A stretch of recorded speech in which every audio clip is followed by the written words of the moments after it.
bien, ya hemos hecho un recorrido sobre los conceptos generales de la terapia neural y hemos visto las primeras fases del desarrollo de los anestésicos locales, toda la historia de cómo surgió este uso del alcaloide de coca, la cocaína, para su uso anestésico y analgésico.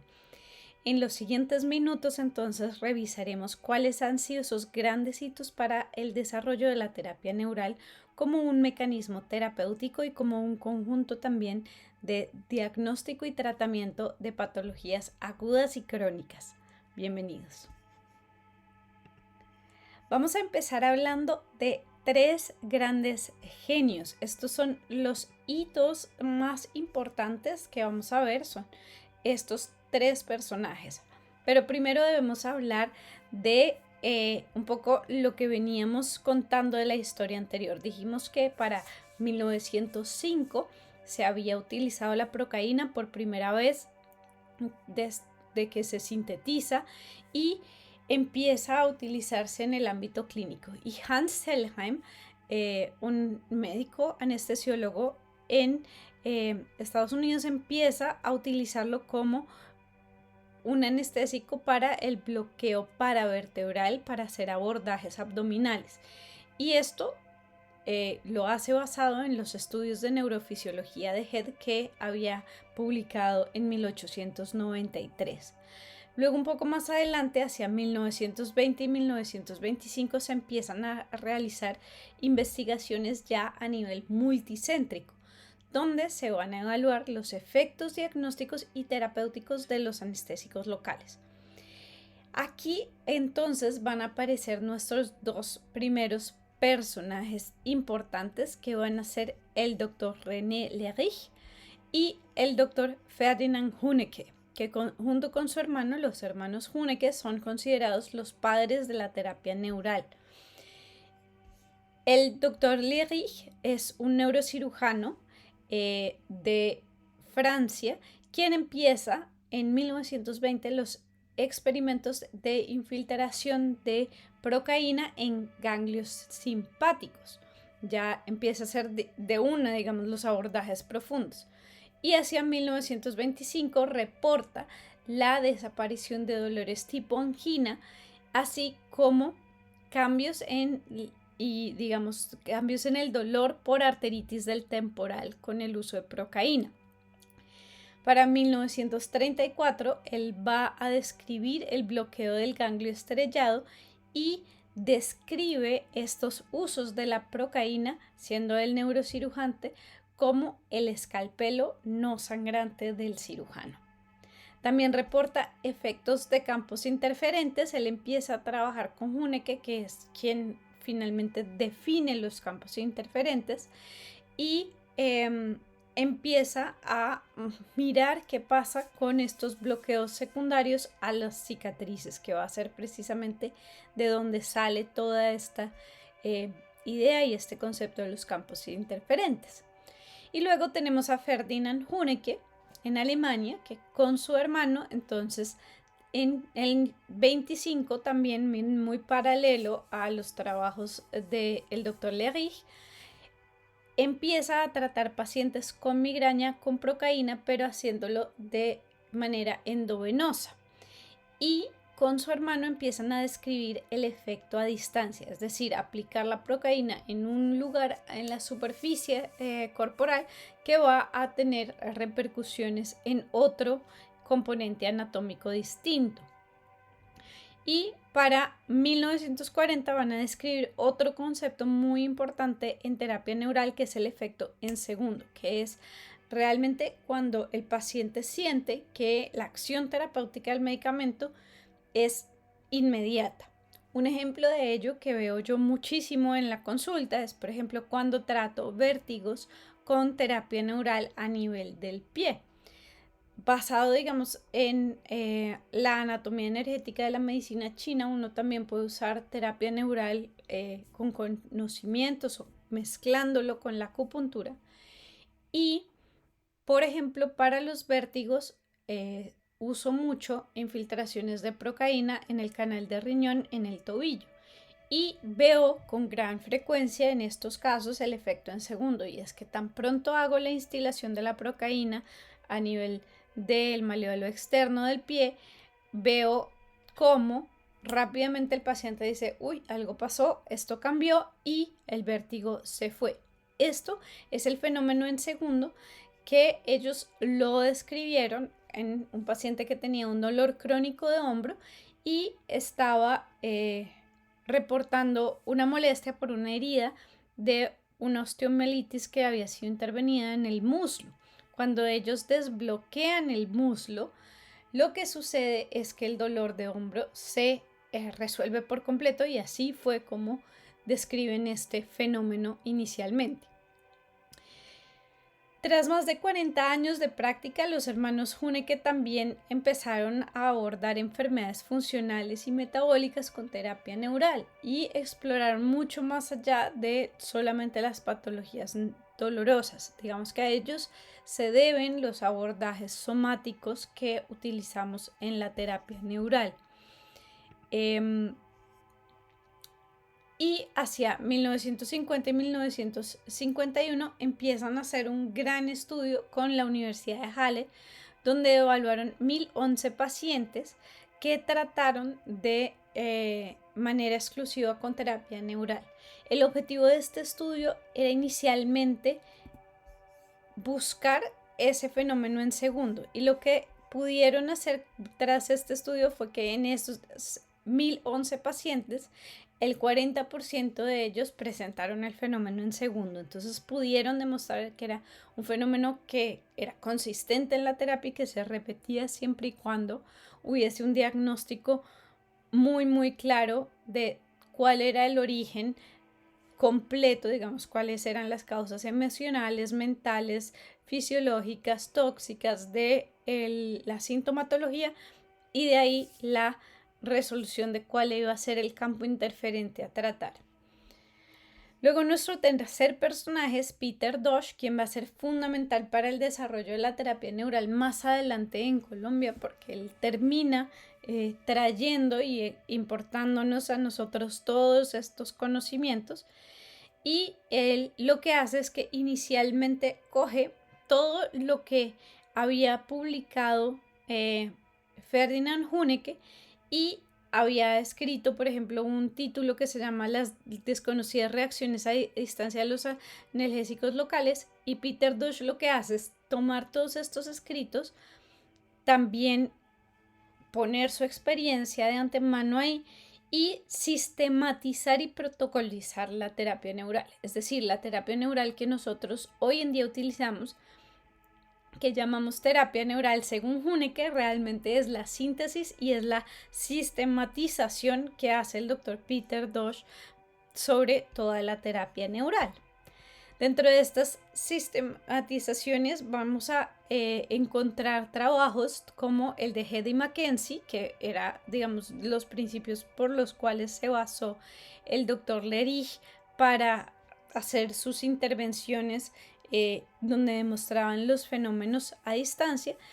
Y es que ellos observaron que los órganos enfermos una y otra vez producían reacciones y alteraciones de áreas muy bien definidas, es decir, empiezan a describir los segmentos anatómicos y cómo estos van a tener un impacto en cada uno de los órganos somáticos interiores.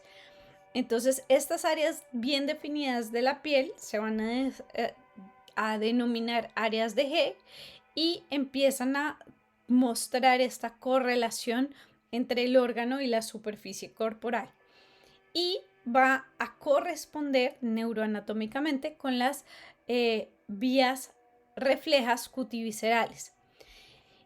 En esto reconocen Hedy Mackenzie 30 segmentos que van a definir cada uno específicamente cuál es del intestino delgado, cuál es del hígado, cuál es del estómago, del corazón, etcétera, etcétera. Y en otros estudios más adelante, entonces, Folger y Krauss, que son también neurofisiólogos, encuentran una relación entre los huesos y en realidad el periósteo, y los órganos y cuáles van a ser estas vías reflejas osteoviscerales. Y de aquí entonces dice que es tan valioso manejar las patologías somáticas desde la piel como desde las manipulaciones óseas. Y esto va a ser importantísimo para que entendamos que todas estas somatotopías y toda esta neuroanatomía, digamos, refleja, va a estar ligada a todas las estructuras del cuerpo. No es solo tejido cutáneo, no es solo el tejido somático, los órganos per se, sino también el tejido óseo. Esto ya nos lleva a pensar que tiene que haber alguna base en el desarrollo embriológico que esté organizando ya todas estas estructuras para que los 3 tipos de tejidos que tenemos en el cuerpo tengan este mismo comportamiento. En ese sentido, empezamos a ver cómo entonces la terapia neural, según Huneke, que ya les decía, la escribe Peter Dosch, va a hablar de la influencia segmentaria, va a hablar de la inyección directamente en el sitio afectado del dolor, va a hablar también de los tratamientos entroncales, como ya lo había descrito el doctor Lerich, entonces el manejo de los ganglios. Y pues si recuerdan lo que habíamos hablado en 2 videos atrás, son precisamente estas como las 3 vías grandes. Dentro de esas 5 maneras de utilizar la terapia neural tenemos la vía del sitio del dolor específico, la zona refleja y el manejo profundo de los ganglios, que era lo que veíamos en la primera clase, en la primera parte de la clase. Como les decía, el fenómeno en segundos es esta reacción donde al aplicar la procaína vemos una resolución absoluta e inmediata de los síntomas. La describe entonces el doctor Ferdinand Huneke en 1940 y de allí saca una deducción terapéutica muy importante, y es que los estados irritativos neurales, lo que va a denominar el campos de interferencia, pueden producir y mantener más allá de cualquier orden segmentario las diversas enfermedades. Entonces, aquí Huneke va a plantear por primera vez que los campos interferentes van a estar relacionados con lesiones que aparentemente no están ubicadas somatotópicamente con el síntoma que está presentando el paciente, pero que va a estar relacionado. Entonces, vamos a revisar cuáles son esas condiciones para el fenómeno en segundos. Entonces, lo primero es cuando hacemos la instilación de la sustancia neural terapéutica, en este caso la procaína, en específicamente este campo interferente, lo que vamos a ver es desaparición de toda la sintomatología al 100%, así sea a distancia, en el mismo segundo, una vez se da la instilación del medicamento. Y esto debe ser anatómicamente factible, es decir, debe haber alguna conexión, bien sea por somatotopía, bien sea por anatomía energética, por medicina tradicional china, o tiene que haber alguna correlación mínima embriológica. La segunda condición es que debe haber una total liberación de los síntomas al menos 8 horas. Digamos que si no se cumple estas 8 horas, lo que vamos a decir es que es un efecto placebo. Pero si el síntoma se resuelve por una ventana de al menos 8 horas, se habla de un efecto en segundo positivo y verdadero. Y si es absolutamente contundente, el efecto se debe mantener por 20 horas. Esto ya nos empieza a dar ideas de cada cuánto puede ser la periodicidad que podemos utilizar para reiterar el manejo en patologías, por ejemplo, agudas, en patologías, por ejemplo, como una neuralgia postherpética.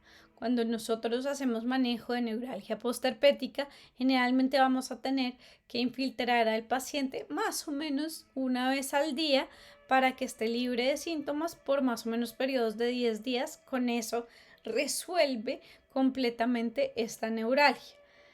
y es una terapia, digamos, desde el punto de vista toxicológico mucho más benigna que cualquier otro manejo del dolor que podamos necesitar en un paciente con este tipo de cuadros.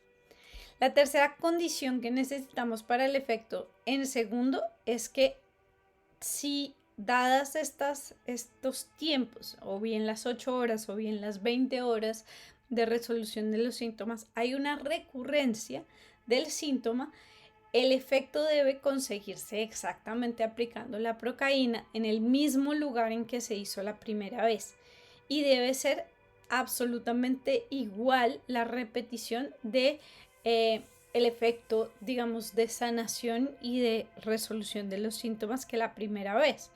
Si esto no se cumple, quiere decir que el fenómeno en segundos no fue verdadero.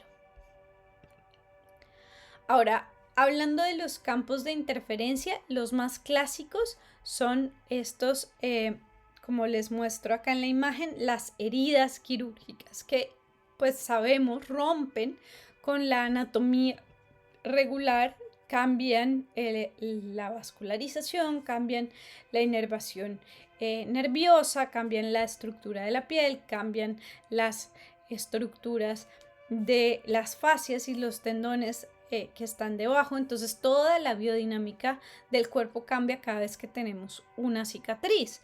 Toda la estructura anatómica está alborotada. Entonces los campos de interferencia, si bien digamos los grandes son las cicatrices, también vemos todo lo que son piezas dentales perdidas, y esto digamos tiene una explicación a nivel neurofisiológico, y es el efecto que hace de conducción neuroeléctrica la mordida, sitios donde haya habido quistes o abscesos e infecciones, que también cambia el potencial de membrana.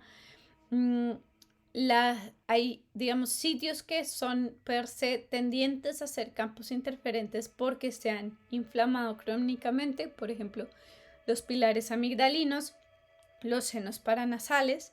Como les decía, todas las cicatrices en piel se consideran campos interferentes. Esto también incluye, por ejemplo, las perforaciones o los tatuajes.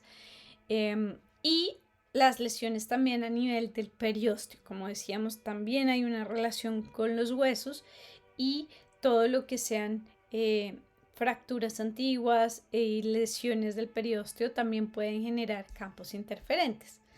Asimismo, cuerpos extraños, como les decía, todo lo que son las perforaciones y las cosas que ponemos de adorno superficial, o inclusive también los dispositivos médicos que podemos llegar a implantar en el paciente.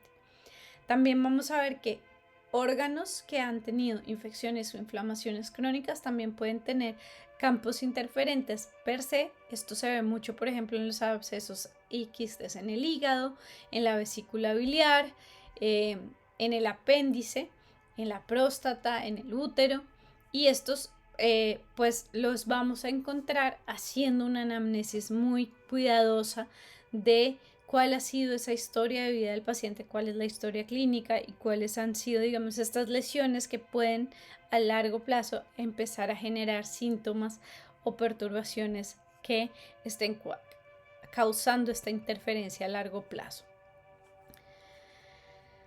Después vamos a tener la descripción de un fenómeno que se llama la tercera vía de acceso.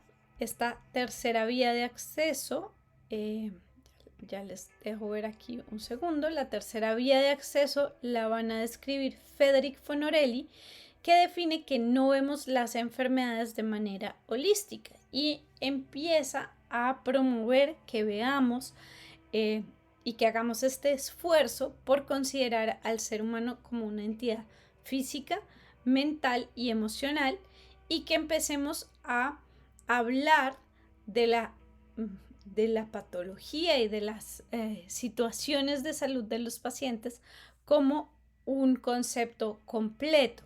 Y esta expresión en el cuerpo físico va a tener siempre algo que ver con una parte mental y emocional que está involucrada en el desarrollo de los síntomas.